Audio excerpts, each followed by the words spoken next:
بسم اللہ الرحمن الرحیم۔ اللہ کے نام سے شروع جو بڑا مہربان نہایت رحم والا ہے۔ اگر دشمن پر قابو پا لے تو شکریہ کے طور پر اسے معاف کر دو۔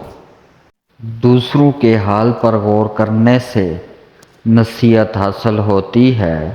غصہ بھڑکتی ہوئی آگ ہے، جو پی گیا اس نے آگ بجھائی، اور جو نہ پی سکا پہلے خود اس میں جلتا ہے۔ خاموشی عالم کے لیے زیور اور جہالت کے لیے پردہ ہے۔ جو شخص اپنی قدر خود نہیں کرتا، کوئی دوسرا شخص بھی اس کی قدر نہیں پہچانتا۔ ناہنجار لوگوں سے حاجت طلب کرنے سے حاجت کا پورا نہ ہونا بہتر ہے۔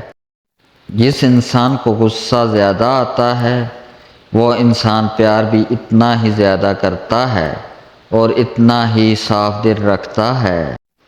بری عادت ایک زور آور دشمن ہے اور خواہش پرستی ہلاکت کر دینے والا ساتھی۔ ذلت اٹھانے سے بہتر ہے کہ تکلیف اٹھاؤ۔ عادت پر غالب آنا کمال کی فضیلت ہے۔ سچائی میں اگرچہ خوف ہے لیکن نجات بھی ہے۔ صرف اللہ تعالیٰ ہی سے امیدیں اور آرزوئیں وابستہ رکھو۔